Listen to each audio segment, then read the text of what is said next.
of obligations and commitments by the Republic of Moldova. It is document 15680, presented by Mr.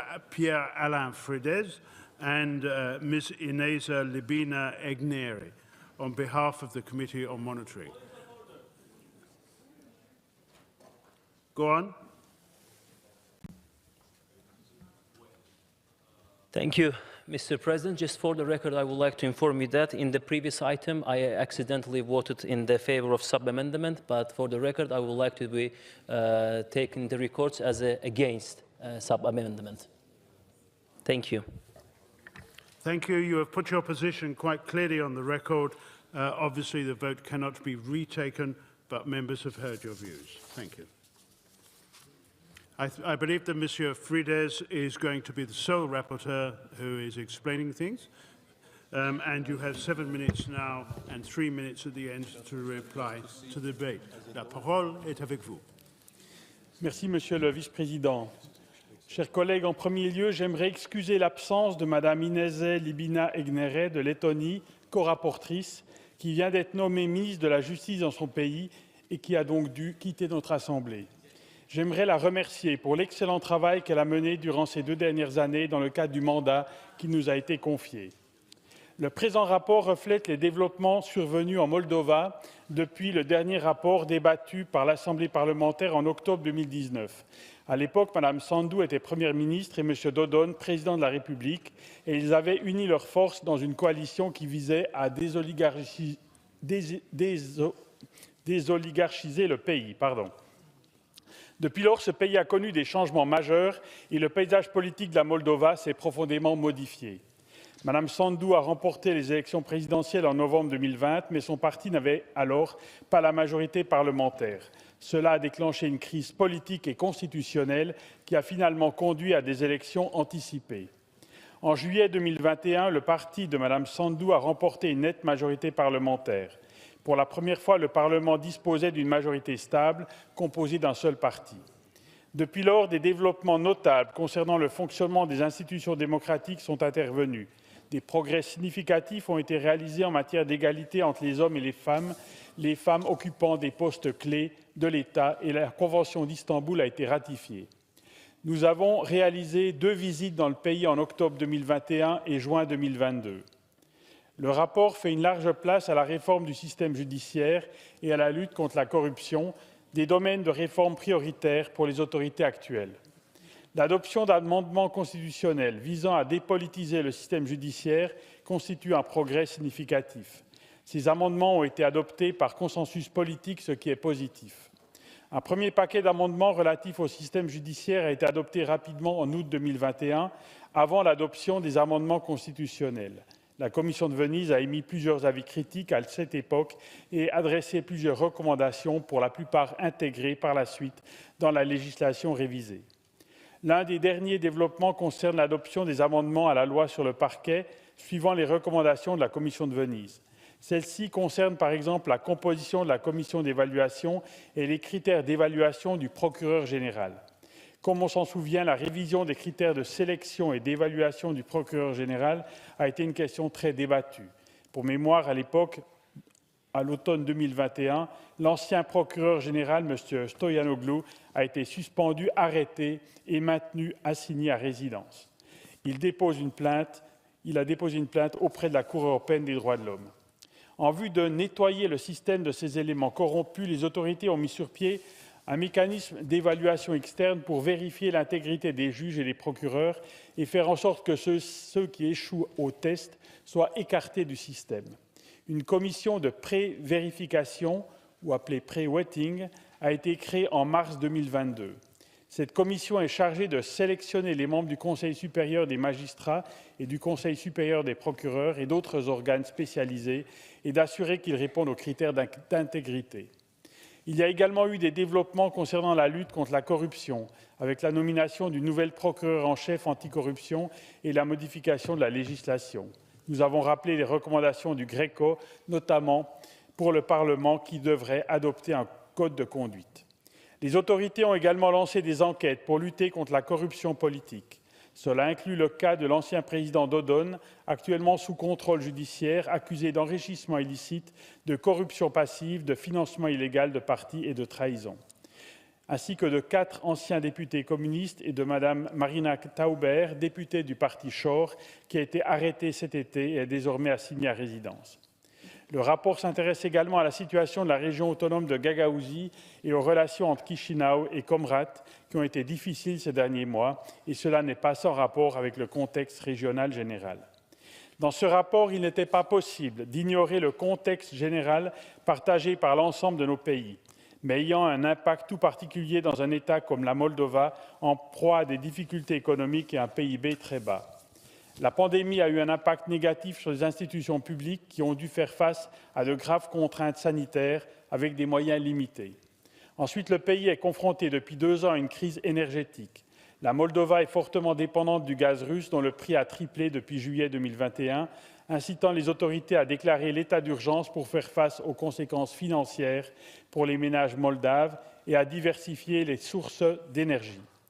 Aujourd'hui, le pays est confronté à une forte inflation, plus de 30%, ce qui déclenche des manifestations devant le Parlement. Le déclenchement de la guerre en Ukraine n'a rien arrangé. Le pays a été confronté à l'arrivée massive de réfugiés en provenance d'Ukraine. Plus de 700 000 réfugiés sont entrés dans le pays et environ 100 000 y séjournent toujours. La représentante spéciale de la secrétaire générale pour les migrations et les réfugiés, Mme Kayatchik, a rappelé dans un rapport que la Moldova est le pays voisin qui a accueilli le plus grand nombre de réfugiés d'Ukraine par rapport à sa population, une population estimée environ à 2,3 ou 2,5 millions. Récemment, une série de déclarations hostiles et provocatrices de la part de responsables russes et des autorités de facto en Transnistrie, l'annexion illégale de régions ukrainiennes par la Russie et la mobilisation partielle des Russes, qui touche également les citoyens moldaves ayant la double nationalité, ont ajouté des sujets de préoccupation. La demande d'adhésion à l'UE et plus récemment la participation de la Moldova au sommet de la communauté politique européenne à Prague constituent à cet égard une réponse à ces menaces pour la sécurité, un signal clair pour promouvoir un agenda européen et la volonté des autorités moldaves à s'arrimer à une grande alliance internationale. Une adhésion à l'OTAN n'étant pas à l'ordre du jour, l'Union européenne est un premier pas, l'article 42.7 du traité de Lisbonne, portant sur un engagement de secours mutuel en cas d'agression. Pour conclure, les réformes entreprises vont dans la bonne direction et doivent être soutenues. Le défi consiste à mettre en place des institutions solides, indépendantes et durables, à l'abri de toute interférence politique et dotées de ressources financières et humaines suffisantes, ce qui s'est parfois avéré difficile. Nous sommes conscients que de nombreuses réformes sont en cours et des difficultés que peuvent rencontrer les autorités actuelles. Mais il est de leur responsabilité, malgré leur nette majorité parlementaire stable, d'assurer un processus inclusif, ce qui implique la participation de l'opposition et de la société civile, et de veiller au respect constant de l'état de droit. Nous tenons à souligner une fois encore l'excellente coopération ouverte et fructueuse des autorités moldaves, y compris la délégation parlementaire avec le Conseil de l'Europe et notamment la Commission de Venise. Il est très positif que les autorités recherchent et utilisent l'expertise de la Commission de Venise. Cela conduit à une coopération significative avec le Conseil de l'Europe. Pour terminer, j'aimerais remercier sincèrement Mme Sylvia Folter pour son soutien essentiel durant nos travaux. Merci. Merci. In order to finish, thank you. In order to finish by 7 p.m., I will interrupt the list of speakers at about 6:55 to allow time for the reply and the vote. We now move to the speakers on behalf of the political groups, and the first is Mr. Funke. Is he here? Yes. Ja, sehr geehrter Herr Präsident, liebe Kolleginnen und Kollegen! Zuerst einmal mein ausdrücklicher Dank und der Dank meiner gesamten Fraktion, den Berichterstatterinnen für den vorliegenden Monitoring Report, meinen Kolleginnen Pierre-Alain Frides und Ines Libina-Egneré. Wir wissen ja alle, dass auch die Republik Moldau gerade diese großen Herausforderungen der Demokratie in einer schwierigen Situation meistern muss. Einerseits die durch den russischen Angriffskrieg auch hervorgerufene Wirtschaftskrise, gleichzeitig die Aufnahme sehr vieler Geflüchteter durch die Ukraine bei gleichzeitiger Destabilisierungsversuchen durch Russland und ungeklärten Fragen bezüglich der transnistrischen Region. Trotzdem hat sich die Moldau dazu entschieden, solidarisch mit der Ukraine zu sein, auch solidarisch an der Seite der Position Europas zu stehen. Umso mehr möchte ich unterstreichen, die Republik Moldau ist ein fester Bestandteil unserer europäischen Familie. Es ist richtig, dass die Europäische Kommission der Republik Moldau eine europäische Perspektive mit dem Kandidatenstatus gegeben hat. Jetzt liegt es an uns, gemeinsam diesen herausfordernden Weg zu unterstützen. Und die aktuelle Regierung meint es ernst mit der Rechtsstaatlichkeit und untermauert das auch mit Handlungen. Die Entfernung korrupter Politiker und politischer Beamter aus hohen Staatsämtern, die Ratifizierung der Istanbul-Konvention, eine umfassende Reform der Staatsanwaltschaft und Gerichtsbarkeit, die Stärkung der Antikorruptionsbehörden. Allerdings zeichnet der vorliegende Bericht auch ein Bild von Gefahren und Herausforderungen für die Zukunft. Wie soll der demokratische Staat mit politischen Parteien und Individuen umgehen, die Demokratie und Rechtsstaat schwer schädigen wollen? Wie können die Reformen schnellstmöglich umgesetzt werden und gleichzeitig demokratische Teilhabe gewährt werden? Die Herausforderung der Republik Moldau ist es, Rechtsstaatlichkeit aufzubauen und gleichzeitig die Rechte all derjenigen zu verteidigen, die diese am liebsten direkt wieder schwächen würden. Ob der aktuellen Regierung das gelingt, wird sich in Zukunft zeigen. Auch die aktuell regierende Partei wird irgendwann einmal, wie es in Demokratien ja ganz üblich ist, nicht als Gewinner aus einer Wahl hervorgehen. Auch ihre Politik wird irgendwann in Frage gestellt werden von neuen Personen, neuen Präsidentinnen oder Präsidenten, neuen Premierministern. Wenn dieser Moment gekommen ist, werden die aktuellen Reformen sich beweisen müssen. Erst recht, wenn politische Macht erneut oder dann auch von Individuen ausgeübt werden sollte, die nicht nur mit demokratischem Willen und unter der Prämisse von Rechtsstaatlichkeit und Demokratie handeln. In Deutschland sprechen wir vom Ideal der wehrhaften Demokratie. Demokratische Institutionen und eine demokratische Gesellschaft, die gemeinsam stärker sind als jede Einzelperson, die nicht in gutem Willen handelt, die nicht rechtsstaatlich und nach den Prinzipien der Demokratie agiert und versucht, sie zu schwächen. Lassen Sie uns die Republik Moldau gemeinsam kritisch auf diesem Weg zu einer wehrhaften Demokratie begleiten und sie in ihren demokratischen Bemühungen mit aller Kraft unterstützen. Vielen Dank. Thank you. Now the next speaker is Madam Kalnina Lukashevika. Madam.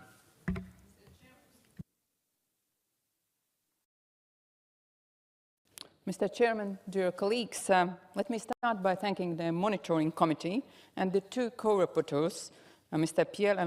Pierre-Alain Frides and previous head of the Latvian delegation, Ms. Ines Libiņa-Egnere, for the excellent report. It is a particular pleasure to read in the draft resolution that since the summer of 2021, the authorities of Moldova have embarked on a far-reaching program of reform, notably in the judiciary and the fight against corruption, to tackle the roots of state capture and thereby restore integrity and public trust in state institutions. Dear colleagues, but today I would like to especially emphasize the highly supportive response of Moldova in accepting Ukrainian refugees. It is an example of humanity, solidarity, and democratic values. We live in times when these values are challenged, and only together we can defend them.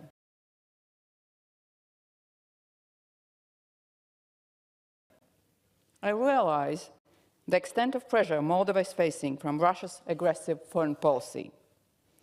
In the light of that, even more we commend Moldova's resilience towards Russia's manipulative actions and ability at the same time to achieve progress on the reform implementation.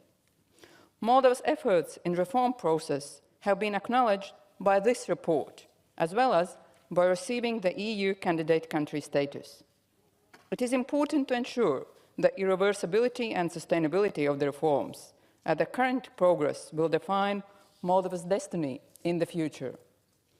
We are delighted to note that the EU's support to Moldova has clearly reduced the impact of Russia's war in Ukraine on Moldova. as well as improved its resilience to the aggressive Russian foreign policy and energy manipulation.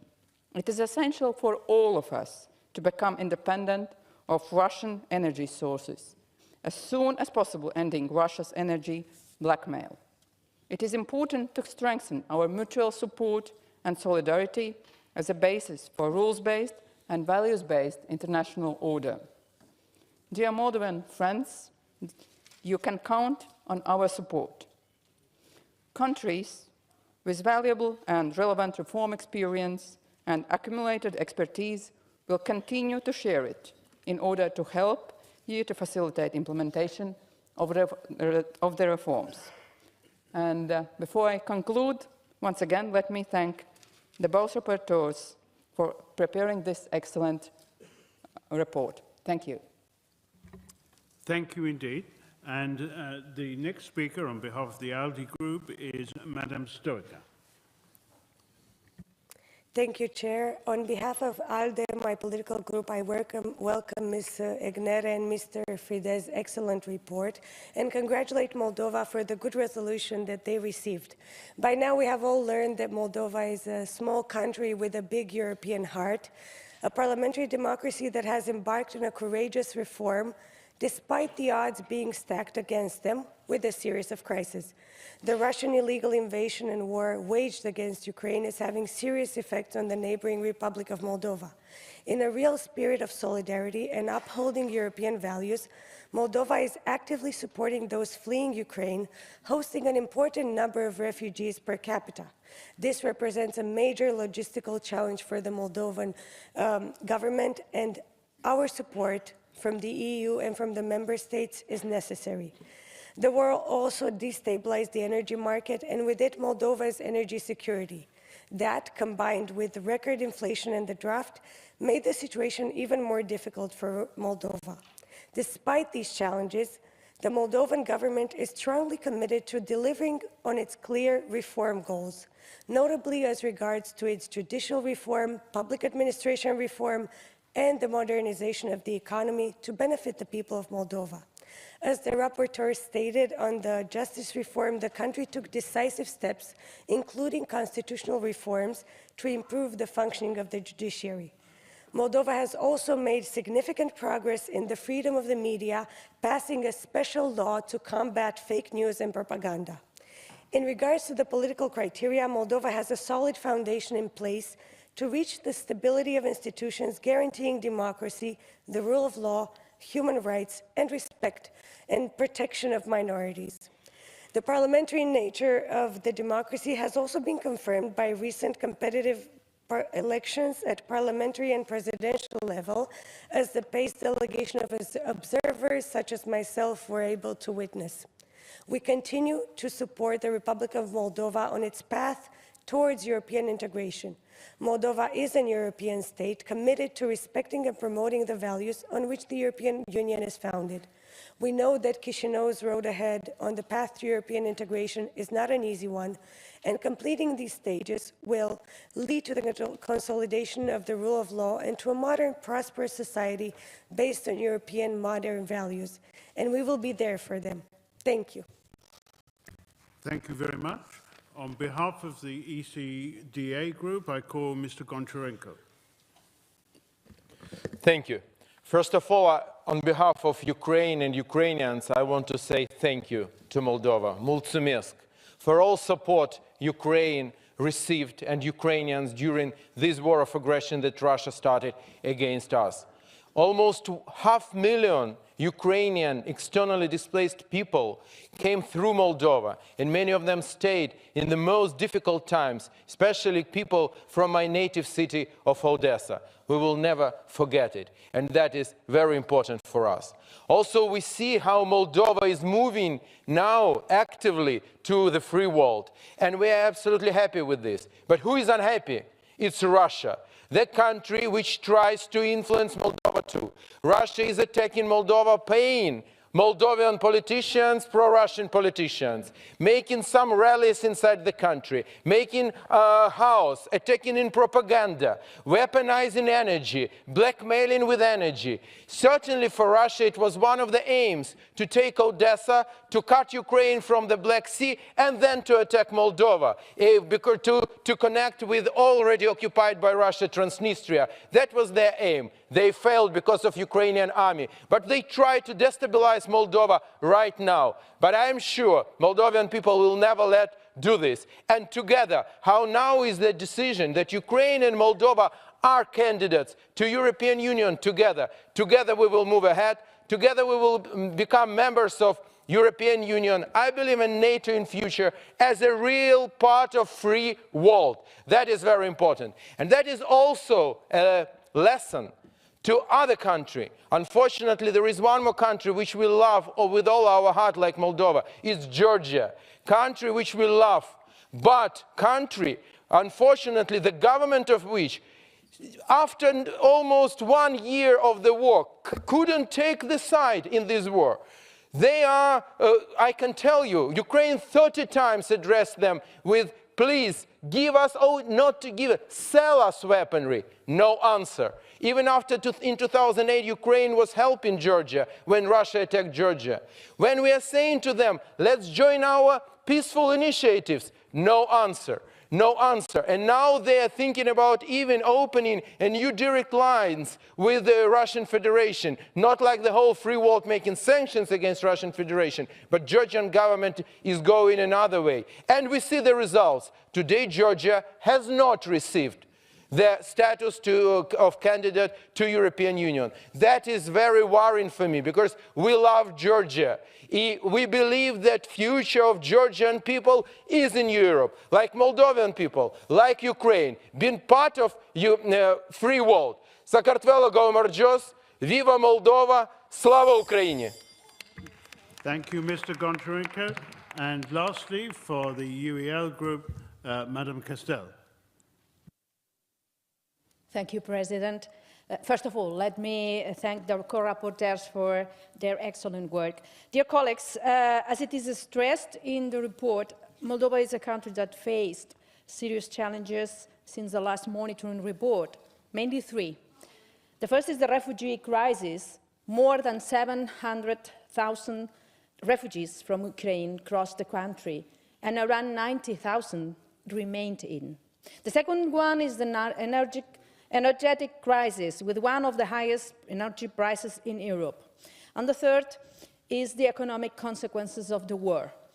But under our point of view, the monitoring report is too enthusiastic and positive towards the government achievements.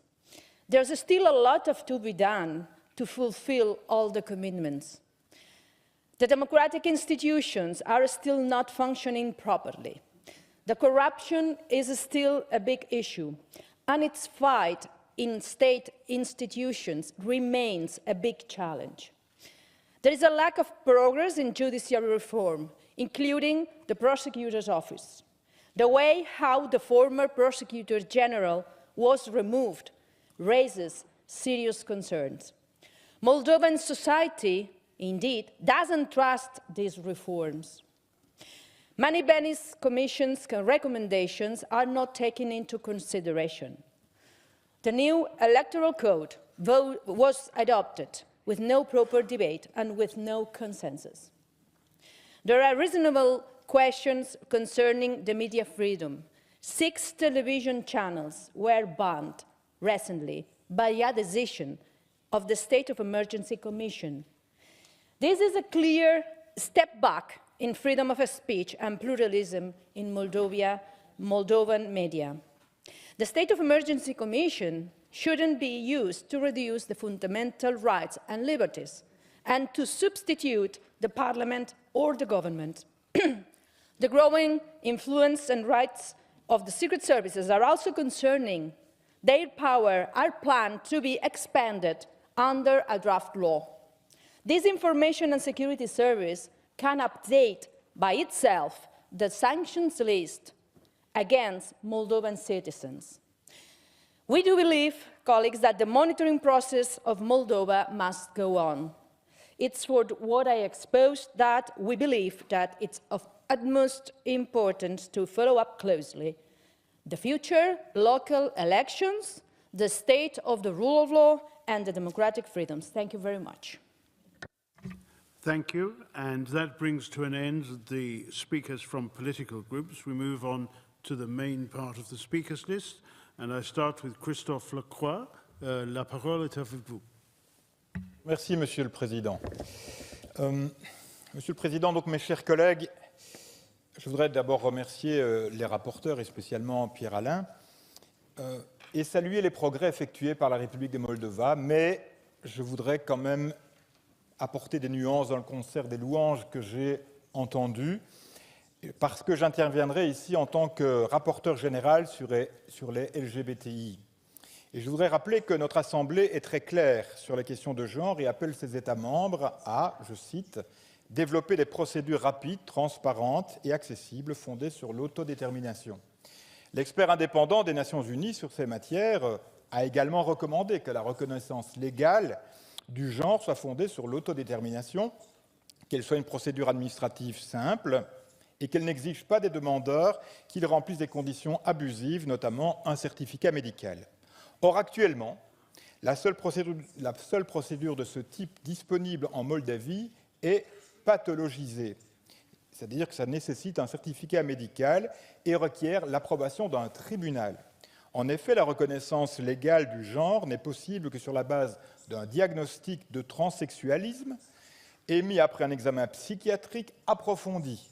Une intervention chirurgicale n'est pas nécessaire, mais après avoir obtenu le diagnostic, les demandeurs ont besoin d'une décision du tribunal.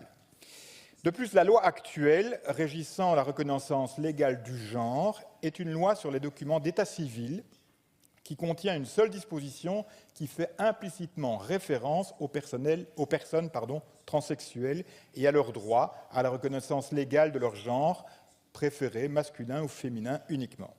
La procédure actuelle en Moldavie est donc contraire aux normes internationales en matière de droits de l'homme et constitue un obstacle à un mécanisme rapide, transparent et accessible de reconnaissance légale du genre pour les personnes transsexuelles. Le gouvernement de Moldavie devrait donc commencer par rédiger une loi qui permettrait une reconnaissance légale rapide, transparente et accessible du genre pour les personnes transsexuelles sur la base de l'autodétermination et en accord avec la révision de la CIM 11 de l'OMS, entrée en vigueur en janvier 2022, qui dépathologise les identités trans dans tous les domaines de la vie.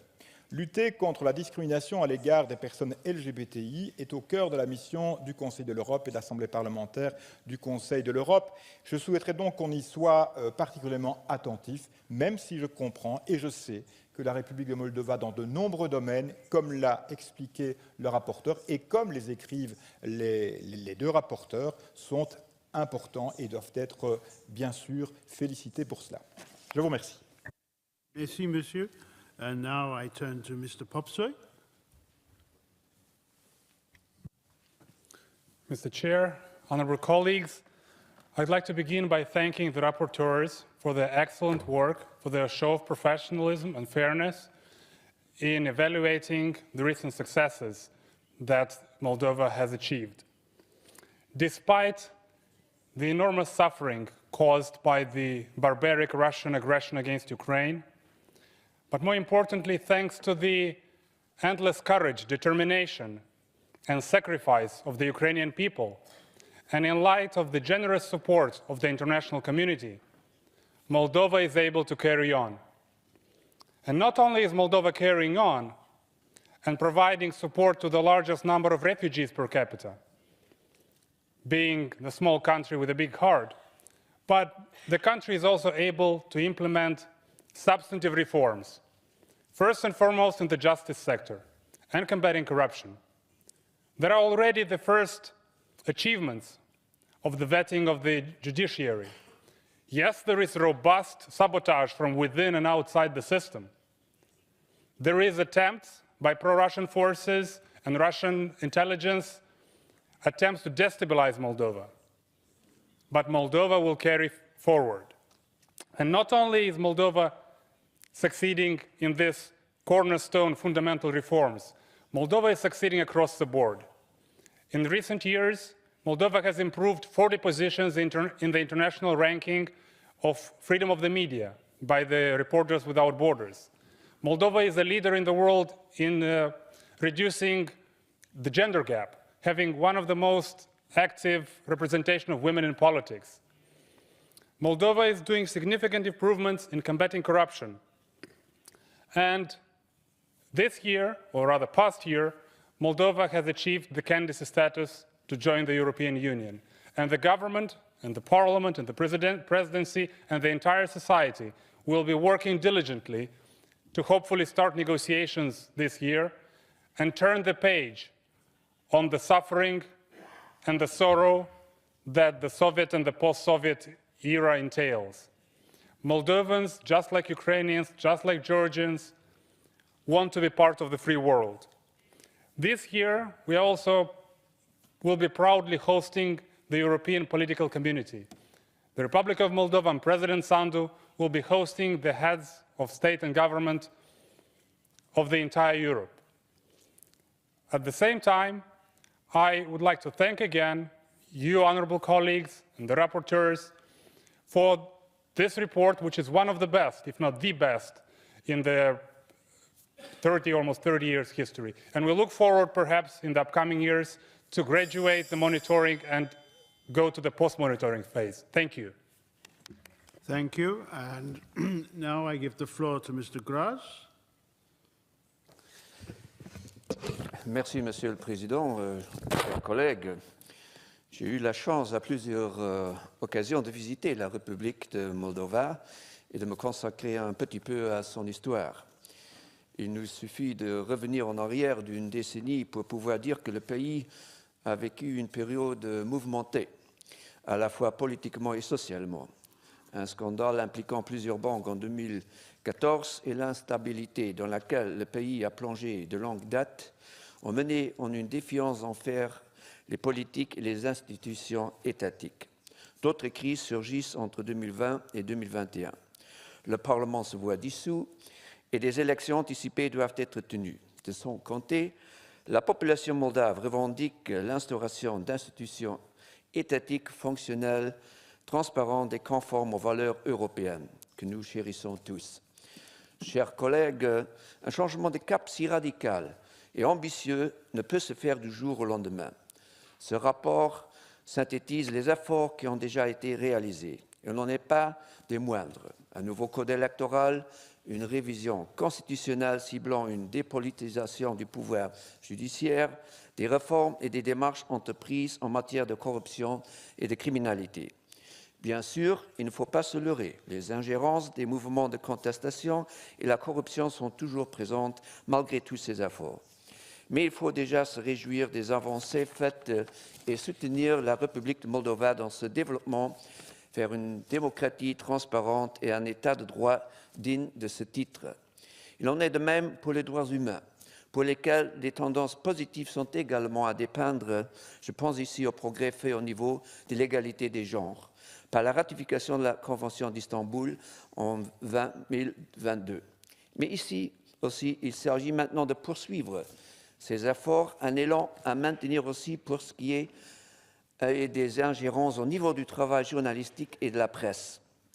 Il faut à tout prix éviter une influence étatique excessive sur la population.